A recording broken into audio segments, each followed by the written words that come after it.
पिंपरी चिंचवड सारखं शहर, उभरतं शहर, देशामध्ये सर्वाधिक वेगाने विकसित होणारे शहर, हे अजित पवारांना पुन्हा ताब्यात घ्यायचंय. मुख्यमंत्री देवेंद्र फडणवीस हे इतका सहजासहजी ही सोन्याचं अंड देणारी कोंबडी अजित पवारांच्या ताब्यात देणार का, हा प्रश्न आहे. नमस्कार, मी अविनाश चिलेकर, पीसीबी टुडे मध्ये आपल्या सर्वांचं स्वागत आहे. पीसीबी कट्टामध्ये आता महत्वाचा जो विषय आहे तो पिंपरी चिंचवड शहरापुरता आहे. विधानसभा उपाध्यक्षपदी पिंपरीचे आमदार राष्ट्रवादी काँग्रेस अजित पवारांचे अण्णा बनसोडे यांची नियुक्ती करण्यात आली, निवड करण्यात आली. याच्या मागचं खरं कारण काय, याच्या मागचं खरं गणित, खरं समीकरण असं आहे की अजित पवारांना पिंपरी चिंचवड पुन्हा ताब्यात घ्यायचं आहे. ते खरंच ताब्यात येणार आहे का, अजित पवार त्याच्यामध्ये यशस्वी होणार आहेत का, वगैरे वगैरे या संदर्भातला थोडा उहापोह आपण आता करणार आहोत. त्यासाठी थोडं मागे जायला पाहिजे आपल्याला. पिंपरी चिंचवड शहरावरती फेब्रुवारी 92 पासून अजित पवारांचं इथे वर्चस्व आहे. रामकृष्ण मोरे आणि अजित पवार यांच्या हातात पिंपरी चिंचवड शहर होतं, एक हाती सत्ता होती. रामकृष्ण मोरे दिवंगत झाले, म्हणजे राज्याचे शिक्षण मंत्री असताना ते दिवंगत झाले. नंतर तिथून पुढं 15-20 वर्ष अजित पवारांनी एक हाती सत्ता भोगली. या शहराचा महापौर कोण असावा, चेअरमन कोण असावा, कोणते पद कोणाला द्यायची, हे सगळं अजित पवार सांगतील. ते महापालिका निवडणुकीला उमेदवार कोण असावा ह्याची यादी सुद्धा अजित पवार फायनल करायचे. इतकं एकतर्फी काम होतं सगळं. विरोधी पक्ष नावाची चीज नव्हती. भाजपचं तसं पाहिलं तर या शहराशी तसं काहीच संबंध नव्हता. 2-4 नगरसेवक असायचे, जास्तीत जास्त एक वेळ 9 नगरसेवक आले होते. त्याच्या पुढे भाजपचं काही नव्हतं. पण 2017च्या निवडणुकीमध्ये चमत्कार झाला. अजित पवारांचेच शागिर्द म्हणजे त्यावेळेस लक्ष्मण जगताप हे भाजपला मिळाले. नंतर महेश लांडगे भोसरीचे ते अपक्ष आमदार होते, ते सुद्धा भाजपला मिळाले. आणि या शहरामध्ये अजित पवारांच्या राष्ट्रवादीचं पाणीपत झालं. 128 पैकी 77 जागा भाजपच्या आल्या आणि अवघ्या 36 जागा ह्या अजित पवारांच्या राष्ट्रवादीला मिळाल्या आणि सत्ता गेली. त्यांची सत्ता गेली ते अजित पवारांच्या अजूनही डोक्यामध्ये आहे. अजूनही कायम ते बोलत असतात की माझी सत्ता कोणी घालवली, कशी घालवली, पण का घालवली, कशी गेली याच्या संदर्भात ते त्यांचा सिंहावलोकन थोडं परीक्षण त्यांनी स्वतः करायला पाहिजे, पण ते करत नाहीत. मुळात भाजपनी 2017 मध्ये दादांची सत्ता इथून कशी हिसकावून घेतली ते सुद्धा इंटरेस्टिंग आहे. की त्यावेळेस राष्ट्रवादी काँग्रेसमध्ये जे सगळे रथी महारथी होते त्याच्यापैकी 30 ते 35 नगरसेवक हे सरळ सरळ भाजपला जाऊन मिळाले. युतीचे शासन होतं. युतीच्या शासनामध्ये जिकडे सत्ता असेल तिकडे विकास कामं होतात, तिथे वैयक्तिक कामं सुद्धा होतात. त्याच्यामुळे जवळजवळ 30-35 नगरसेवक राष्ट्रवादी काँग्रेसचे अजित पवारांचे ते सरळ भाजपला जाऊन मिळाले. अजित पवारांच्या राष्ट्रवादीला खिंडार पडलं. त्याचा परिणाम असा झाला की भाजप आपोआप इथे सत्तेत आली. पण ही सत्तेत येण्यापूर्वी भाजपने 1-2 वर्ष इथे पेरणी केली की राष्ट्रवादी काँग्रेस अजित पवारांची या महापालिकेमध्ये किती मोठ्या प्रमाणावरती भ्रष्टाचार करते वगैरे वगैरे याचा डंका पिटला. भाजपने सातत्याने ज्याला आपण हॅमरिंगकरण म्हणतो त्या पद्धतीने या महापालिकेतील भ्रष्टाचाराची प्रकरणं काढली आणि अजित पवारांच्या राष्ट्रवादीला फार नामोहरम करून सोडलं. त्याचं एका शब्दानेही त्यांनी कधी उत्तर दिलं नाही की हा भ्रष्टाचार झाल्याचा आरोप खोटा आहे वगैरे वगैरे वगैरे. अगदी साधंच उदाहरण देतो तुम्हाला. त्या काळामध्ये देहूतून पंढरपूरला जाणारी संत तुकाराम महाराजांची पालखी आहे, त्या पालखीला प्रत्येक दिंड्याला देण्यासाठी ज्या विठ्ठल रुक्मिणीच्या मूर्ती महापालिका भेट देत असते, तर त्या खरेदीमध्ये 1450 रुपयांची मूर्ती 3950 रुपयांना खरेदी केली. विठ्ठल मूर्तीमध्ये सुद्धा यांनी भ्रष्टाचार केला अशा ज्या बातम्या त्यावेळेस आल्या, त्या बातम्यांचा म्हणजे त्या बातम्या सातत्याने येत होत्या. त्याचा पाठपुरावा भाजपने भरपूर केला आणि त्या बातम्यांचा परिणाम जनमानसावरती झाला, जनमत तयार झाला. त्याशिवाय वायसीएम हॉस्पिटलमध्ये एक 70 लाखाचं HBOT मशीन हे 3 कोटीला खरेदी केलं. अगदी उघड उघड ते दिसत होतं आणि ते सुद्धा विदेशी मेकचं सांगितलं, प्रत्यक्षात ते भोसरीच्या वर्कशॉपमध्ये बनवलेलं. सांगवीला एक CNG गॅस दाहिनी बसवली, अगदी 15 लाख रुपये किंमत होती, ती 55 लाखाला खरेदी केली. तशा प्रकारच्या 5 शवदाहिन्या शहरामध्ये 12 कोटीला खरेदी करणार होते, ते प्रकार झाला. ही 2-3 भ्रष्टाचाराची फक्त प्रातिनिधिक उदाहरण सांगली. ती सगळी प्रकरणं वर्तमानपत्रातून इतकी गाजली की अजित पवारांच्या राष्ट्रवादीने हे शहर लुटलं, भ्रष्टाचार केला, हे लोकांच्या मनावरती इतकं परफेक्ट बसलं. आणि त्याला जोडीला केंद्रातील नरेंद्र मोदीची सत्ता आणि राज्यामधील देवेंद्र फडणवीस यांची सत्ता, म्हणजे गल्ली ते दिल्ली जर तुम्हाला विकास पाहिजे असेल तर इथे सुद्धा भाजप असली पाहिजे, हे एक समीकरण. आणि राष्ट्रवादीचा जो भ्रष्टाचार आहे तो, ह्या सगळ्याचा गोळाबेरीज केली आणि इथं अजित पवारांना नेस्तनाबूत करूया. अजित पवारांचा या शहरावरचा सूर्य मावळला. ते तेव्हापासून त्यांच्या डोक्यात की मी या शहरासाठी काय नाही केलं, इतकी विकास कामं केली, तरी सुद्धा लोकांनी माझा पराभव केला भाजपच्या पुढे. ते त्यांच्या डोक्यामध्ये. त्याही पुढे 2019 मध्ये मावळ लोकसभा मतदारसंघाची जी निवडणूक होती त्याच्यामध्ये अजित पवार यांचे चिरंजीव पार्थ पवार हे राष्ट्रवादी काँग्रेसचे उमेदवार होते. अजित पवारांना वाटलं की आपण इथं जी या शहरात डेव्हलपमेंट केलेली आहे त्याच्या आधारावरती लोक आपल्या मुलाला निवडून देतील. प्रत्यक्षात पार्थ पवार यांचा सुद्धा अत्यंत दारुण पराभव शिवसेनेचे खासदार श्रीरंग बारणे यांनी केला. ते सुद्धा अजित पवारांच्या मनाला फार लागलं. तेव्हापासून महापालिकाचा पराभव, लोकसभा मावळचा पराभव, हे अजित पवारांची जी रुखरुख आहे ती अजूनही कायम आहे. ते कायम ते बोलून दाखवतात, खाजगी बैठकीमध्ये ते बोलत असतात या विषयावरती. आणि आता हे शहर पुन्हा मला ताब्यात घ्यायचं यासाठी अजित पवार सगळे पेरणी करतायत वेगवेगळ्या माध्यमातून. परंतु ते शक्य आहे का, त्या संदर्भात बोलायचं झालं तर आपल्याला अजित पवारांनी या शहरासाठी काय दिलं आणि भाजपने या शहरासाठी काय दिलं याची तुलना ती कार्यकर्तेच करतात. भाजपने 2017ला सत्ता आल्या, महापालिकेत सत्ता आल्यानंतर या शहरामध्ये राज्यसभेचे खासदारकी अमर साबळे यांच्यासारख्या सामान्य कार्यकर्त्याला दिली. सगळे चाट पडले. एक सामान्य कार्यकर्ता त्यांना राज्यसभा खासदार केलं. अमर साबळे नंतर राज्यसभेचे प्रतोद झाले. ते झालंच. म्हणजे भाजपचे ऑलरेडी लक्ष्मण जगताप आणि महेश लांडगे हे 2 आमदार त्यांच्याबरोबर होतेच. त्याच्यानंतर पाठोपाठ भाजपने या शहरातील पिंपरी चिंचवड नवनगर विकास प्राधिकरण होतं, तिथे मुंडे समर्थक सदाशिव खाडे यांची नियुक्ती केली, राज्यमंत्रीपदाचा दर्जा असलेला. दुसरे सचिन पटवर्धन ॲडव्होकेट, ते सुद्धा भाजपचे निष्ठावंत, तसे राष्ट्रवादीतूनच आलेले, त्यांना सुद्धा राज्य लोकलेखा समितीचं अध्यक्षपद एकदा नाही 2दा दिलं, जे आता विजय वडेट्टीवार यांना दिलं म्हणून काँग्रेसमध्ये आणि राष्ट्रवादीत थोडा वाद झाला. ते पद भाजपने सचिन पटवर्धन यांना 2 वेळा दिलं. इथे अमित गोरखे सारखा एक तरुण तडफदार कार्यकर्ता, अभ्यासू कार्यकर्ता, मागासवर्गीय ह्याच्यातून क्षेत्रातून आलेला, त्याला राज्यामध्ये अण्णाभाऊ साठे महामंडळाचं अध्यक्षपद त्याच्याकडे दिलं. म्हणजे अशा प्रकारे 3 राज्यमंत्री पदाची महामंडळ भाजपने इथं दिली. अनुप मोरे याच्यासारखा कार्यकर्ता त्याला माथाडी मंडळावरती घेतलं. इतकंच नाही तर आता त्यांना प्रदेश युवकचं अध्यक्ष केलं. त्याच्यानंतर उमा खापरे यांच्यासारख्या एक महिला निष्ठावंत कार्यकर्त्या, त्या प्रदेशाध्यक्ष होत्या महिलाच्या, त्यांना विधान परिषद दिली.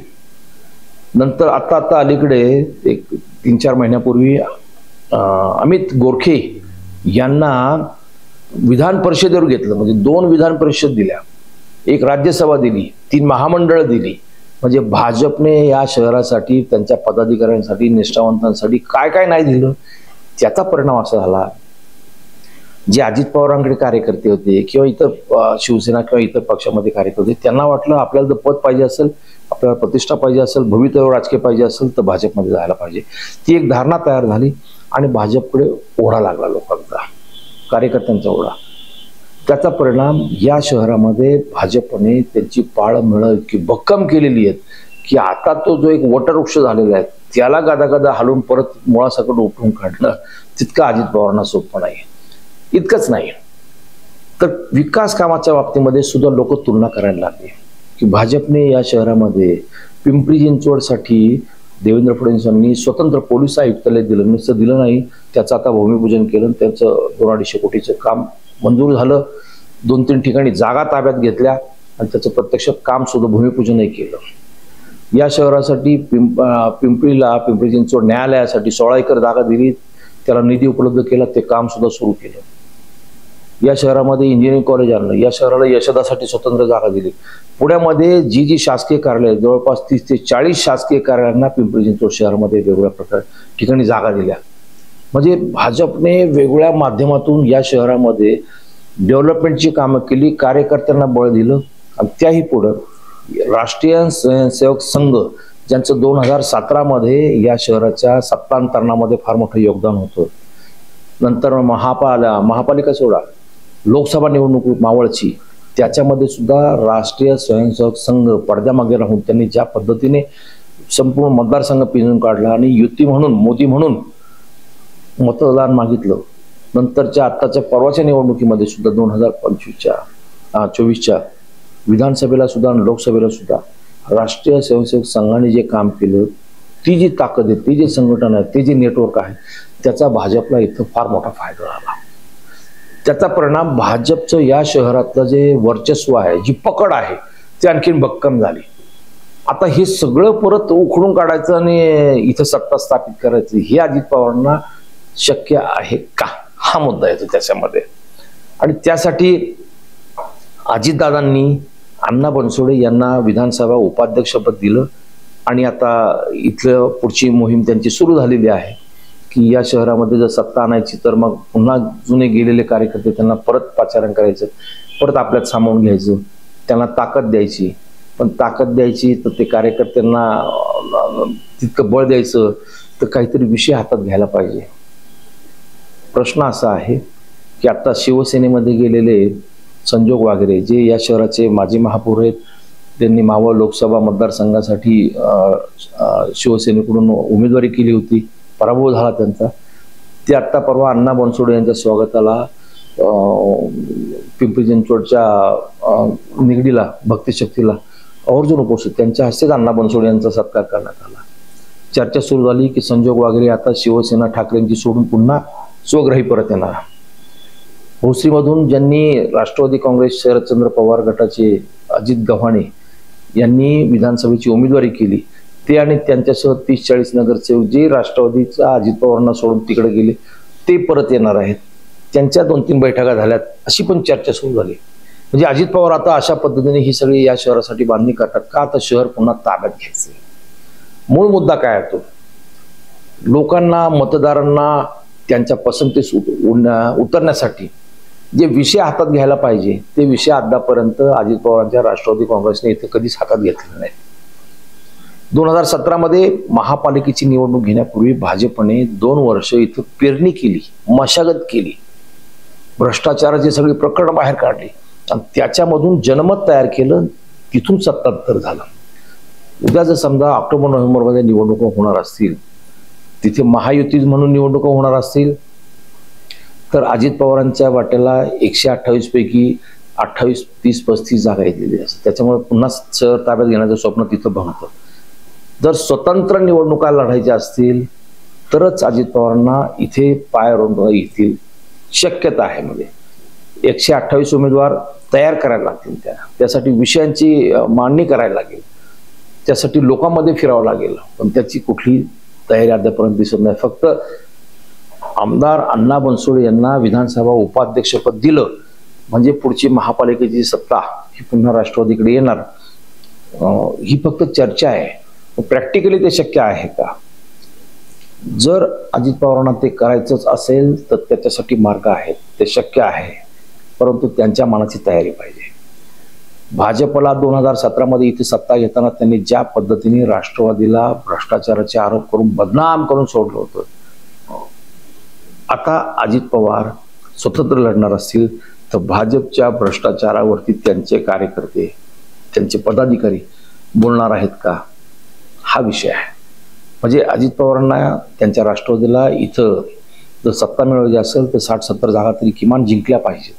त्या जिंकायच्या असतील तर त्यांच्या कार्यकर्त्यांनी भाजपने गेल्या 5 वर्षात आणि 3 वर्षाच्या प्रशासकीय राजवटीमध्ये जो भ्रष्टाचाराचा महापूर इथे आहे, ते फार मोठं भांडवल आहे तसं पाहिलं तर. म्हणजे आतापर्यंत कधी झाला नाही इतका 2-3 हजार कोटींचा भ्रष्टाचार ह्या कालावधीमध्ये झालेला आहे.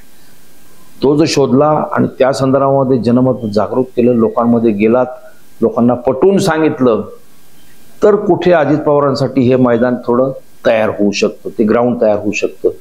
पण तसं करताना ते कोणीच दिसत नाही. आम्हाला प्रश्न असा आहे की अजित पवारांची राष्ट्रवादी ही भाजपच्या विरोधामध्ये असा प्रचार करणार का? ते धाडस अजित पवारांचे योगेश बहल असू देत किंवा मंगलाताई कदम असू देत, त्या विषयावरती बोलणार आहेत का?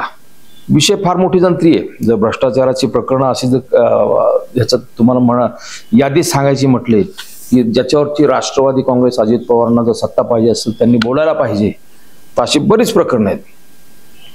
म्हणजे साधा या शहरातला स्मार्ट सिटीचा प्रकल्पामध्ये जवळपास 200-250 कोटीचा महापालिकेला भुर्दंड पडणार आहे जादा खर्चामुळे. त्याला जबाबदार भाजपचे. या शहरामध्ये पंतप्रधान आवास योजना जी जवळपास 13,000 घरांची आहे, त्याच्यामध्ये जे वाढीव खर्चाने दिलेले विषय आहेत ते फार मोठे आहेत. या शहरात सध्या सर्वात मोठा विषय कोणता असेल तर SRAचा आहे, स्लम रिहॅबिलिटेशन, झोपडपट्टी पुनर्वसन, जे SRA मार्फत होणार आहे खाजगी बिल्डरच्या वतीने. तो विषय फार गंभीर विषय आहे. जवळपास त्याच्यामध्ये 90-95 विषय SRAचे प्रकल्प मंजूर झालेले आहेत. त्याच्यामध्ये भाजपची मंडळी फार मोठ्या प्रमाणावरती आहेत, राष्ट्रवादीची पण आहेत. कदाचित त्याच्यामध्ये अजित पवारांची किंवा त्यांच्या कार्यकर्त्यांची गोची होऊ शकतो, त्याच्यामुळे ते विषय घेणार नाहीत. परंतु आता साधं परवाचं उदाहरण, चिंचवडचा बटरफ्लाय पूल 29 कोटीचा, त्याचा वाढीव खर्च दाखवला 39 कोटी. शाहूनगरला जे एक उद्यान आहे बहिणाबाई चौधरी उद्यान, त्या उद्यानाचा मूळचा खर्च होता 30-35 कोटी, ते गेलं जवळपास आता 70-80 कोटीपर्यंत. गदिमा नाट्यगृह जे मूळचं 30-35 कोटीचं 100 कोटीला गेला. पवना जलवाहिनी प्रकल्प जो 300-350 कोटीचा तो 1000 कोटीला गेला. ह्या सगळ्याची गोळाबेरीज केली तर फार मोठं. अर्बन स्ट्रीट फुटपाथ या शहरातले जे मूळचे लोकांना नकोच आहेत जे फुटपाथ, ते या प्रशासनाने जाणीवपूर्वक बांधले. जवळपास 200 कोटीचे नाही आता 800 कोटीचे फुटपाथ बांधतात. त्याच्यात प्रचंड मोठा भ्रष्टाचार आहे. नदी सुधार प्रकल्प 3,500 कोटीचा नदी सुधार प्रकल्प आहे, जो अजिबात गरजेचा नाहीये. ज्या पद्धतीने ते राबवतात तो अत्यंत चुकीचा राबवतात, त्याच्यामुळे ते पैसे सगळे वाया जाणार आहेत. या विषयावरती बोलायला पाहिजे. विषय भरपूर आहेत, फार मोठे आहेत विषय. म्हणजे हे एवढे सगळे विषय असताना राष्ट्रवादीला जर भाजपच्या विरोधामध्ये जर युद्ध पुकारायचं असेल खऱ्या अर्थाने महापालिका निवडणूक डोळ्यासमोर ठेवून, तर विषय भरपूर आहेत. परंतु त्यांच्यामध्ये ती हिंमत आहे का नाही हा महत्वाचा मुद्दा आहे. माझ्या माहितीप्रमाणे एक चकार शब्द ही कोणी बोलणार नाही. त्याच्यामुळे अजित पवारांना सत्ता मिळणार कशी पिंपरी चिंचवडची, त्याही पुढं मुंबई, पुणे, ठाणे, नागपूर, नाशिक ही सगळी महत्वाची शहरं आता भाजपच्या ताब्यात जाणार आहेत. म्हणजे मुंबई तर महापालिका गेल्या तर जमाय जवळपास, पुणे महापालिका आहे, नाशिक, नागपूर ते पण जाईल. ठाणे आणि पिंपरी चिंचवड हे जवळपास बरोबरीतले आहेत शहरं. पिंपरी चिंचवडची एवढी चांगली सोन्याचं अंड देणारी ही कोंबडी आहे भाजपसाठी. ती सत्ता अजित पवारांच्या ताब्यात देवेंद्र फडणवीस देतील का? मग हे 2-3 मुद्दे विचारात घेतले तर अजित पवार जो प्रयत्न करतात की पिंपरी चिंचवड पुन्हा ताब्यात घ्यायचं, हे कसं शक्य आहे? म्हणजे त्या पराभवाचं, मागच्या पराभवाचं उट्ट काढायचं हे कसं शक्य आहे? पार्थ पवार यांचा झालेला पराभव, त्याचा वचपा काढायचा हे कसं शक्य आहे? म्हणजे हे मी तुमच्यासमोर हे मुद्दे फक्त मांडलेले आहेत. म्हणजे एकटे अण्णा बनसोडे त्यांच्या नेतृत्वाखाली ह्या विधानसभेच्या ह्या महापालिकेच्या निवडणुका लढवायच्या, तर अण्णा बनसोडे यांच्याकडे ते संघटन कौशल्य तसं नाहीये. त्यांच्याकडे वक्तृत्व, एक वक्ता लागतो, परखड वक्ता लागतो एक पैकी. ते वक्तृत्व कमी आहे, त्यांची अभ्यासाची कमी आहे, विषयांची कमी आहे. त्यांचा जनसंपर्क आहे पण तो लिमिटेड कार्यकर्त्यांपुरता आहे. म्हणजे जर अजित पवारांना खरंच पिंपरी चिंचवड ताब्यात घ्यायचं असेल तर ह्या सगळ्या गोष्टी जमा कराव्या लागतील, तेव्हा कुठं ते शक्य आहे. भाजपनी 2 नगरसेवकाचे 77 नगरसेवक केले, पण त्यासाठी 2-3 वर्ष मेहनत घेतली, मशागत केली, ग्राउंड तयार केलं आणि सत्ता ताब्यात घेतली. त्यासाठी मोदी फडणवीस यांचे फक्त मदत झाली. अजित पवारांना पिंपरी चिंचवड जर ताब्यात घ्यायचं असेल तर माल मसाला भरपूर आहे, दारुगोळा भरपूर आहे. फक्त तुमच्यामध्ये दारुगोळा तो तोफेमध्ये भरायचा आणि ठासायचा, ती काम तरी तुमच्याकडे करणारी मंडळी आहेत का? ती नाही आहेत. आता पक्षाचे शहराध्यक्ष योगेश बहल आहेत. योगेश बहल भाजपच्या भ्रष्टाचारावरती बोलणार आहेत का? नाही बोलणार. इतकंच कशाला, अजित पवारांच्या राष्ट्रवादी काँग्रेसला पिंपरी चिंचवड शहरामध्ये शहराध्यक्ष मिळत नव्हता. योगेश बहल यांना बळे घोड्यावरती बसवावं लागलं शहराध्यक्ष म्हणून. इतकी वाताहत त्या पक्षाची झाली, इतकी संघटना ती विस्कळीत झालेली आहे. हे संघटना बांधावी लागेल. ती बांधायची तर अजित पवारांना इथं पूर्ण बारकाईने लक्ष द्यावं लागेल. फक्त एक विधानसभा उपाध्यक्ष अण्णा बनसोडे यांची नियुक्ती केली म्हणजे शहर ताब्यात आलं असं होणार नाही. त्यासाठी भरपूर मेहनत घ्यावी लागेल आणि पुढचं फ्युचर तर दिसतंय. इथे पुन्हा भाजप ही महापालिका ताब्यात घेऊ शकते असं आत्ताचं फॉरकास्ट आहे. जी वाटचाल ज्या दिशेने चालू आहे ते पाहिलं तर भाजपला इथं तसं मैदान सोपं आहे. त्या कारण का ठाकरेंची शिवसेना गर्भगळीत झालेली आहे. ठाकरेंच्या शिवसेना आता फक्त झिरोवरती यायची ठेपलेली आहे. सुलभाऊ बळेसारखे खंदा कार्यकर्त्यात त्यांनी पक्षांतर केलं, त्या शिंदेच्या शिवसेनेत गेल्या. ठाकरेंच्या शिवसेनेचे आणखीन रथी महारथी जे इतर निष्ठावंत म्हणून सैनिक म्हणून ते सुद्धा आता शिंदेच्या शिवसेनेकडे चाललेले आहेत. अजित पवारांच्या राष्ट्रवादीमध्ये जाऊ की नको याच्यावरती शरद पवार यांच्या राष्ट्रवादीतील मंडळी तटून बसलेली आहेत. गेलं तर आपल्याला भवितव्य आहे की नाही, सत्ता येणार की नाही, का भाजपमध्ये जायचं, याच्यावरती ते सगळे कुंपणावरती बसून आहेत. मग अजित पवारांची सत्ता इथे येणार कशी हे आता अजित पवारच जाणार. तूर्त आपण इथेच थांबूया, पाहूया अजून पुढचे 4-6 महिने आहेत, तो पण वाटतो. धन्यवाद.